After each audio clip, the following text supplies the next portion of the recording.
Funciona, é Uma uma abafada no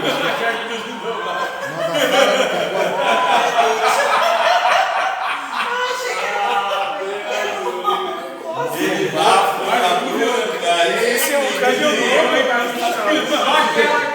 Bota bafo na camisa. É um caminhoneiro da fichão.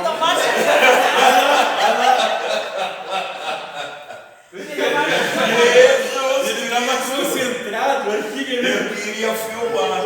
Sim. E afrouxado. Que afrouxada que tu deu, hein? Agora achou quem manda nele. Lindo. Isso tudo é amor, tá? Sim, amor. Amor de Deus. É o celular de quem? Ainda bem que a gente não começou ainda. Não. Não, a gente pega o quê? Todo mundo vai dar um problema, então a gente vai esperar. Tá? Podemos começar, Linda? Sim, Já tá gravando aí? já tá. Então tá. Bem-vindo todos. Mais uma noite chamada Amorosidade. Hoje a gente vai dar seguimento no capítulo 13 e 14 do livro O Profeta, escrito por Khalil Gibran. Lembrando que o nosso trabalho é sempre um trabalho discipular. O discípulo é aquele que está pronto para ouvir, receber e assimilar coisas novas, novas possibilidades. E não preso a velhas maneiras de se perceber as coisas. Vem, pega aquilo que é interessante e o que acha que não é. Não tem obrigatoriedade disso. A qualquer momento que alguém quiser se manifestar, falar, dar sua opinião, só levantar a mão, a gente chama por diálogo. Isso não é uma proposta de doutrinação, é uma proposta dialética. Tá? Então começamos agora com o profeta, Khalil Gibran. Antes disso, alguém tem alguma pergunta, alguma coisa? Uma questão? Como o Lindomar bem nos lembra, dias 15 e 16 de outubro, Isso. vai ter o Dr. Fritz aí novamente, através da mediunidade do Roberto Barbosa. Tem ele feito. Então, vamos lá. Num dos cadernos em que Gibran reescrevia de próprio punho as versões sucessivas do profeta, encontra-se desenhado em caracteres árabes a seguinte invocação: ajuda-me, ó Deus, a exprimir neste livro tua verdade envolta em tua beleza. E é mais uma definição feliz de um profeta e uma das razões de sua popularidade. Todo esse livro. E esse é o Khalil Gibran. E começa que uma mulher chamada Altamira saiu do santuário e ela era vidente. E ele encarou com infinita ternura, pois fora ela a primeira a procurá-lo e nele crer no dia de sua chegada à cidade. E ela o saudou dizendo: profeta de Deus em procura do infinito, quantas vezes sondaste as distâncias à espera de teu navio, e agora teu navio chegou, e tu deves partir. Profunda é tua nostalgia pela pátria de tuas recordações e a morada de teus maiores desejos. E nosso amor não te quererá prender, nem nossas necessidades te reterão. Uma coisa, porém, pedimos-te: antes de nos deixares, fala-nos e dá-nos algo de tua verdade. E nós a transmitiremos a nossos filhos, e eles a transmitirão aos seus filhos, e ela não perecerá. Na tua soledade vigiaste por nossos dias, e na tua vigília escutaste os gemidos e os risos de nosso sono. Agora revela-nos a nós próprios e conta-nos o que te foi revelado do que existe entre o nascimento e a morte. Uma coisa, porém, e ele respondeu: povo de orfalhece, de que poderia falar-vos, senão do que está agora se movendo dentro de vossas almas. Então o profeta começa invocando essas palavras. Alguém que é muito sábio, que foi buscar na introspecção dos seres, no que é de mais profundo dentro de cada um, o que existe do nascimento à morte.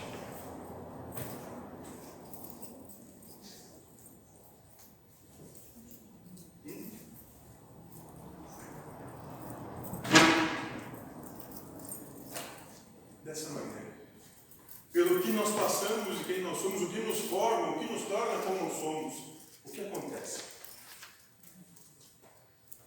E como bem vivenciar a vida que nos é ofertada. Essa oportunidade maravilhosa de amar que a gente recebe. E no capítulo 13, um advogado disse: que pensais de nossas leis, mestre? E ele respondeu.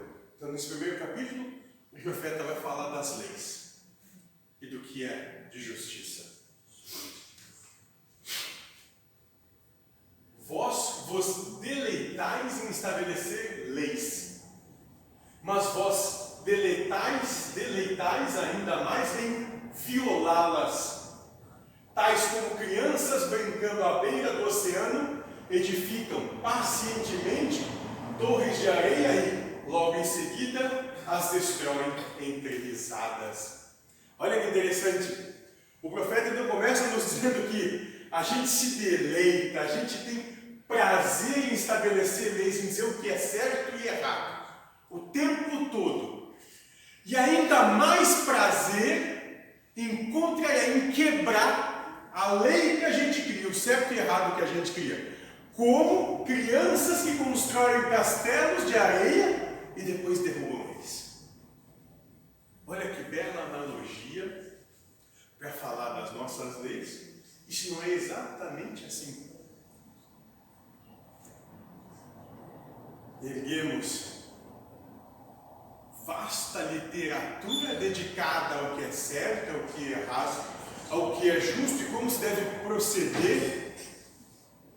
E mais vasta ainda é a nossa disposição e a nossa imaginação para quebrar, para ir contra tudo isso que se estabelece. Que maneira infantil de passar uma vida. Inventando regras para logo em seguida as quebrar. Muitas vezes as inventando, já pensando em como quebrá-las. Como contornar as próprias regras. Mas, enquanto edificais vossas torres de areia, o oceano atira mais areia à praia. E quando vós as destruís, o oceano ri convosco. Na verdade, o oceano sempre ri com os inocentes. Olha que interessante.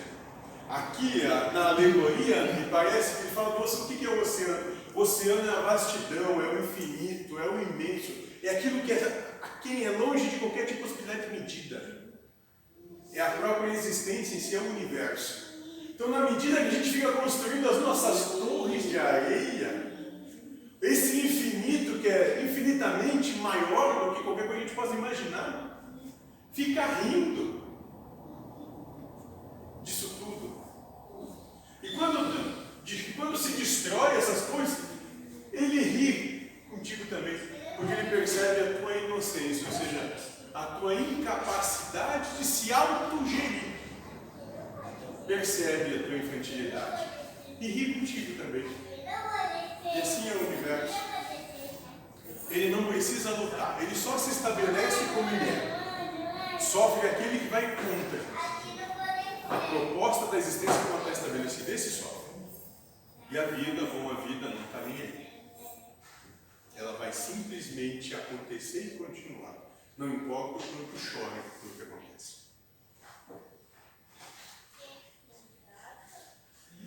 Mas quer dizer daqueles para quem a vida não é um oceano, nem as leis baixadas pelo homem, torres de areia.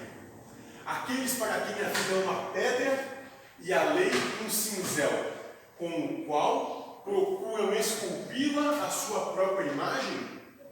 Que dizei do aleijado que odeia os bailarinos, e do boi que gosta de seu jugo e considera o gamo e o veado seres extraviados e vagabundos. Então, o que dizer daqueles que julgam os outros, que são encarcerados pelas próprias limitações e ainda assim ficam apontando os outros como sendo errados? E da serpente idosa que não pode mais largar a pele e qualifica todas as outras de desnudas e impúdicas. Daquele que já está longe na sua idade e não consegue fazer as mesmas coisas que fazia quando era jovem, e agora fica apontando os jovens por serem jovens. Ele sobreviveu, gente. Ninguém se suicidou. E tem coisa pior. E daquele que chega cedo ao banquete de núpcias e, depois, saciado e esgotado, segue seu caminho dizendo que todo festim é uma violação da lei e todo festejador um culpado. Mas e o que dizer daquele que se aproveita das situações e depois fica acusando e apontando aqueles que provêm as situações da qual se aproveitou? Hipócrita. Hipócrita.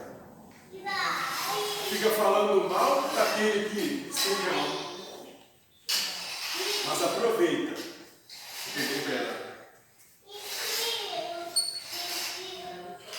Que direito esses todos, senão que eles também se mantêm na claridade do sol, mas de costas para o sol. Expressão.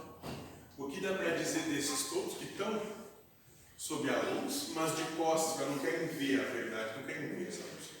Que estão muito ocupados, olhando apenas por seu umbigo. Olhando apenas aquilo que querem, o que acham que é certo. Vêm somente suas sombras, e suas sombras são suas leis. O que é o sol para eles, senão um lançador de sombras?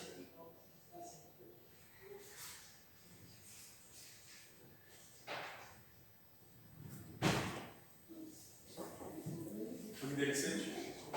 O profeta disse, pode dizer que, e para esses que gostam de ficar olhando só para o seu umbigo, só para si mesmo, para o que acha certo, mesmo o sol, mesmo a fonte da luz, é um provedor de sombras. Porque está de costas, pessoal, não quer ver. Não quer se colocar de frente para a luz. Fica de costas.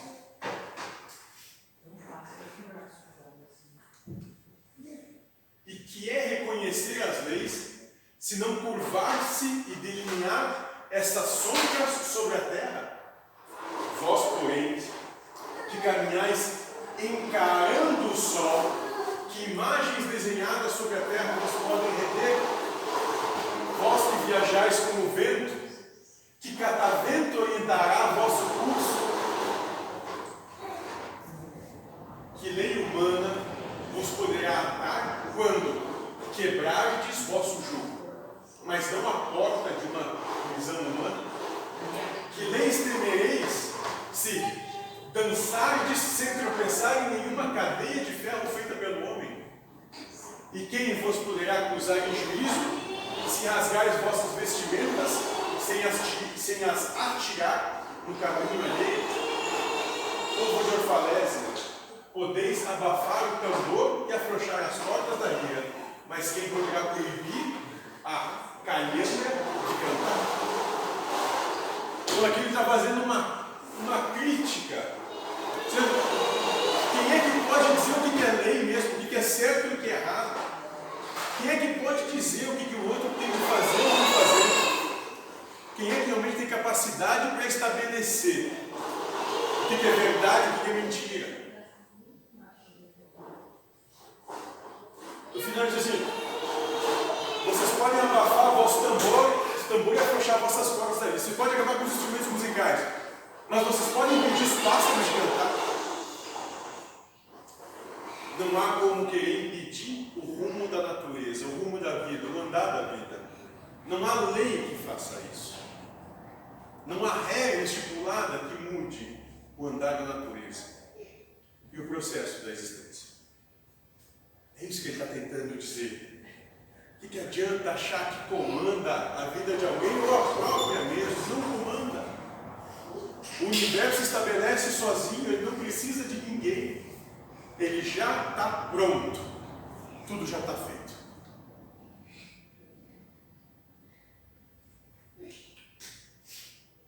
Certo?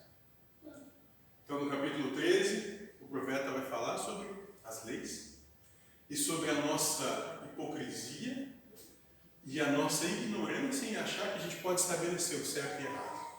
Que a gente pode dizer para os outros o que fazer quando nós mesmos não fazemos o que dizemos. Quer dizer uma coisa, Miriam? Não? Tá bom. E no capítulo 14, um tribuno disse: fala-nos da liberdade. Então, no capítulo 3 falamos sobre leis. Agora, o profeta vai nos falar sobre liberdade.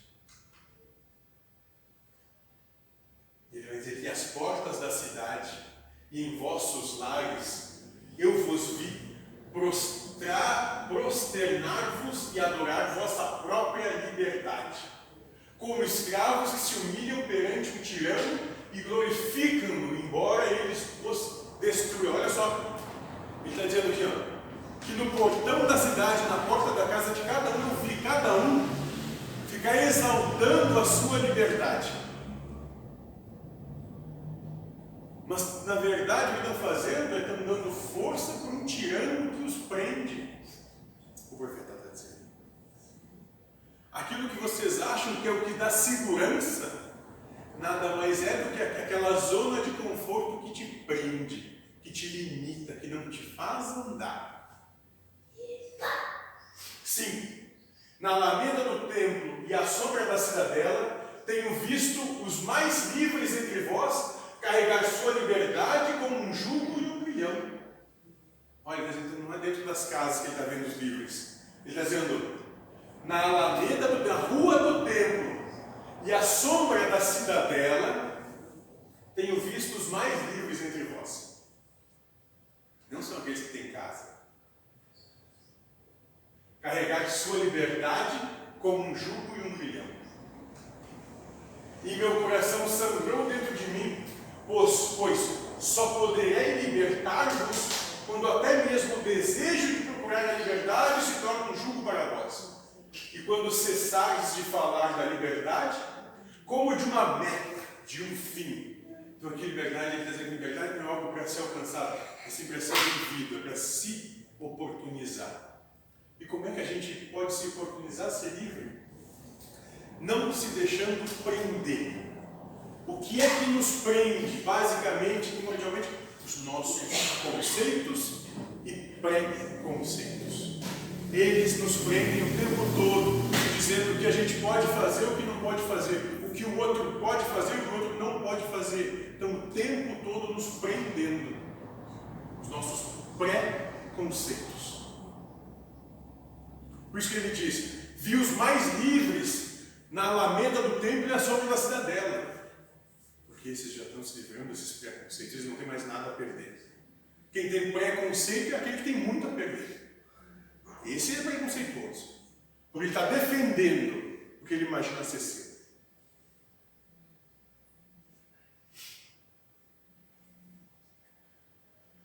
Sereis, na verdade, livres, não quando vossos dias estiverem sem preocupações e vossas noites sem necessidade, sem aflição. Olha só, nós vamos ser todos livres, não quando a gente não tiver mais preocupação durante o dia e sem aflição durante a noite, mas antes, quando essas coisas apartarem vossa vida. Entretanto, conseguirdes elevar-se acima delas, desnudos e desatados. Me lembra a parábola do Cristo, quando Pedro pede, e que se assemelha ao reino dos céus, ele diz, se assemelha àqueles que chegam num campo e nesse campo se desnudam. E saem andando sem suas vestes. Aqui o profeta fala de uma maneira muito parecida. Quando a gente se despir dessas coisas que nos prendem, que nos limitam. Dessas verdades, desses conceitos, desses preconceitos, desses julgamentos, dessas imposições que a gente faz. Só quando a gente se despir deles, a gente vai poder ser verdadeiramente livre. Senão nós somos escravos das nossas verdades, dos nossos conceitos e dos nossos preconceitos, porque eles estão o tempo todo nos limitando, cerceando a nossa felicidade. Porque eles colocam condições para a nossa felicidade.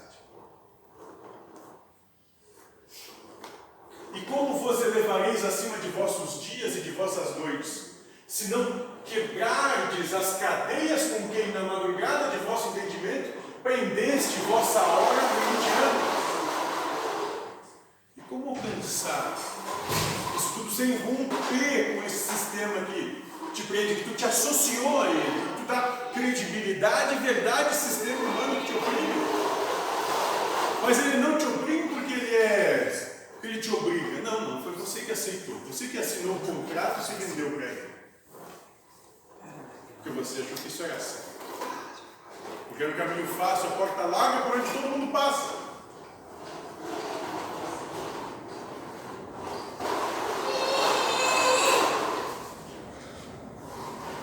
Na verdade, o que chamais liberdade é a mais forte destas cadeias.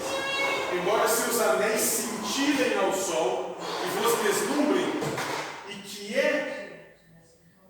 é que quereis rejeitar para seres livres, senão fragmentos de vós próprios. Olha só, e a pior dessa liberdade,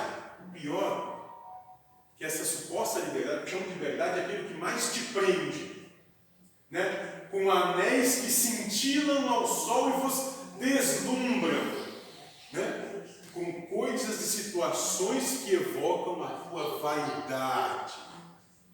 Isso é o que mais te prende. Que evocam o teu orgulho. Que dizem que você está certo. Isso é o que mais te prende. Essa é uma cadeia que não tem barras, grades ou correntes. É uma cadeia onde as ideias não te permitem ser feliz. Onde os teus conceitos e preconceitos te amarram ao teu sofrimento. Por quê? Porque os teus desejos, as tuas ambições, os teus anseios não se manifestam na vida, e nisso você sofre. Como uma criança que chora, querendo o que o pai ou a mãe não podem dar. Sofre.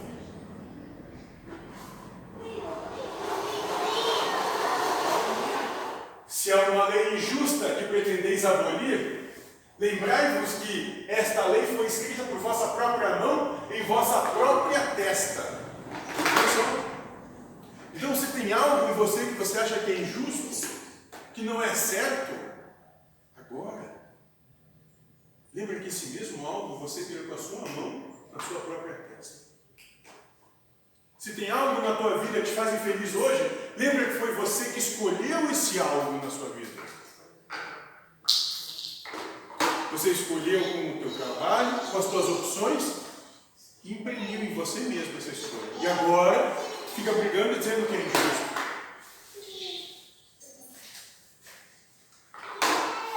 Não conseguireis extingui-la, queimando vossos códigos, nem lavando as faces de vossos juízes, embora despejeis o mar por cima delas. Então você não vai conseguir abolir esse sofrimento apenas dizendo que o que foi escrito está errado. Aqueles que dizem que o que foi escrito é certo desapareçam, ou derramando um mar de lágrimas por cima disso tudo. Isso não vai adiantar nada. E se há um déspota que quereis destronar, verifica primeiro se seu trono erigido dentro de vós está destruído. Ou se tem alguém que você acha que está errado, que você quer tirar, por exemplo, daquele lugar, vê se primeiro aquilo em que ele se senta, os conceitos que ele acredita não estão dentro de você. O trono dele, vê se primeiro não foi construído dentro de você também. Antes de ele dizer qualquer coisa do outro. Pois, como pode um tirano dominar os livres e os altivos, se não houver tirania na sua própria liberdade e vergonha na sua própria altivez? Nenhum livro se entrega a um tirano. Apenas se entrega ao tirano aquele que vê vantagem nisso. Que acha que de alguma forma vai ganhar alguma coisa. Então não tem virtude, tem interesse. E se é uma preocupação que quereis rejeitar, essa preocupação foi escolhida por vós mais do que a vós imposta.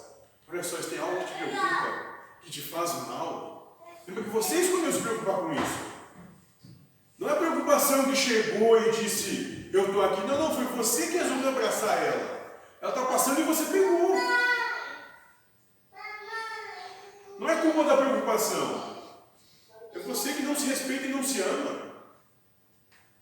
Tem que parar de ficar vendo nem criança. E querendo botar culpa no mundo, nos outros, em Deus e no diabo.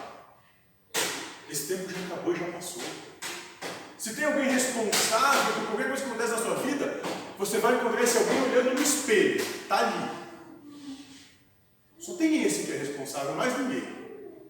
Não é o marido, não é a esposa, não é a mãe, não é o pai, não é o filho, não é o vizinho, não é o chefe, não é o prefeito, o governador, o presidente. Não é.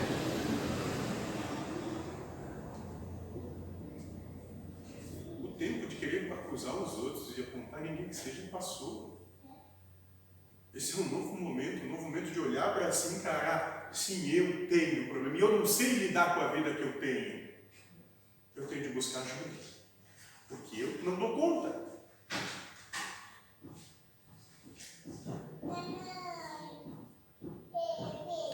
É querer baixar o outro para ser no movimento. Não sabendo lidar com a própria vida, é muito mais fácil pegar o outro e baixar ele. Sim, Ele fique mais baixo do que a sua situação. Para poder declarar vitória sobre o outro. Ou seja, não é por aquele que busca, se refaz e conquista dentro de si a melhor situação possível, não. Mas é o mais medíocre sempre.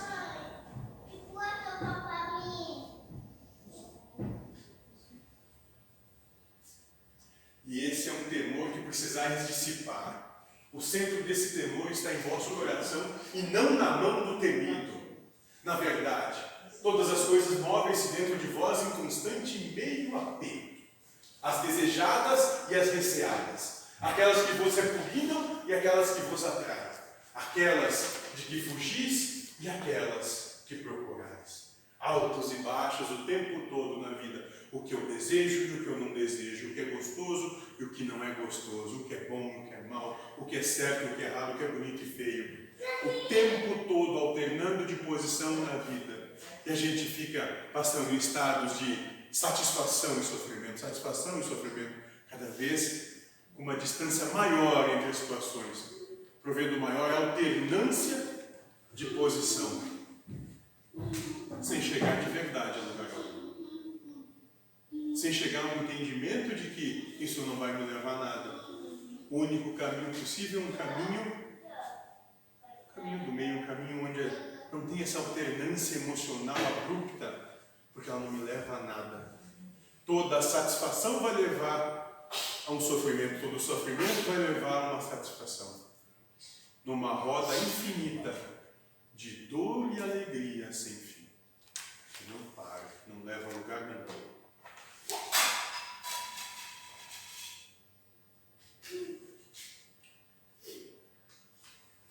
E essas coisas movem-se dentro de vós como luzes e sombras, em pares estritamente unidos. E quando a sombra desvanece, se dissipa, a luz que se demora torna-se a sombra de uma outra luz. E desta forma, quando vossa liberdade perde seus entraves, torna-se um entrave para uma liberdade maior. Porque a gente se prende a esse estado de luz e sombra, bom e mal, certo e errado, bonito e feio, o tempo todo. Sou vítima e acuso. Certo? Então o profeta hoje veio nos falar de duas coisas importantíssimas. A primeira são as leis. Quem é que tem o direito de querer estabelecer o que pode e o que não pode fazer, o que é certo e errado? Se aquele, o primeiro, aquele que realmente estabelece o que é certo e errado e dá um caminho para ser certo, é o primeiro que vai convergir para aquilo que ele mesmo diz que é errado. E isso é hipocrisia. Isso não se sustenta. Isso é um absurdo. Segunda coisa que ele vem nos dizer, fala sobre liberdade, dizendo que a liberdade, a única liberdade real é aquela liberdade que existe dentro de nós, onde nós nos libertamos dos nossos vícios e dos nossos preconceitos. Onde a gente liberta todos os outros de nós mesmos. E nisso nós nos libertamos de todos os outros. A lei e a liberdade só podem ser exercidas dentro de nós mesmos. E não é sobre quem quer que seja. E ruim deve ser de alguém chegar para mim te dizer: tá assim, fiz assim, que foi tu que quis. Sabe? Então, te põe a responsabilidade. Então, se tu libertar, é de conta deles. Se gostou ou não gostou. Agora, fez porque tu queria, vai te ligar, né? Tu vai responsável também, porque tu quis aquilo. Então, tu fica preso, ó, fica preso à situação. Sei lá. Muito bem, mas... Posso acrescentar uma coisa que veio que o Espírito Senhor falou, né? A mulher do poço. Em uma aldeia pequena, o profeta chega próximo a um poço, sedento certo de uma tina de água. Uma mulher chega ao seu lado, sedenta de conhecimento, e lhe pergunta: Senhor, como posso gozar da liberdade que tanto fala por todos os cantos? O profeta termina calmamente sua tina de água e a enche novamente. Pede para que a mulher olhe a água e a tina até que ela se acalme, para encontrar a resposta. Quando as águas se acalmam, a mulher só encontra o seu reflexo e pergunta: só enxerga o meu reflexo? Qual é a resposta? Paciente, o profeta lhe olha com amor e responde: sim. A liberdade que tanto almeja inicia quando se liberta de si próprio. E a outra, aos irmãos que caminham com o cordeiro. As palavras do profeta ecoaram pelos tempos, como as ondas formadas por uma pedra nas águas de um mar. Ecoaram por todos os tempos, para trás e para frente. Seguiram o seu rumo aos corações dos mortos que vagavam pelas terras, áridas de um orbe amado por Deus. Seguiu pelas bocas dos homens e foi registrado por suas penas. E seguiu pelas letras que vencem o tempo. Os papiros se desfizeram dos tempos, suas palavras sustentadas pelo amor. Mas suas palavras sustentadas pelo amor permaneceram claras e firmes. Elas se mantêm, pois vivas caminham, pois são a ação do amor. De sua boca não saíram apenas palavras, foi o amor que transbordou de seu coração. E com vida própria caminhou pela terra em busca do teu coração. Espírito Santo. Muito bem. Depois que escreve isso, bota lá. Depois eu te mando. Então vamos lá. Vamos começar.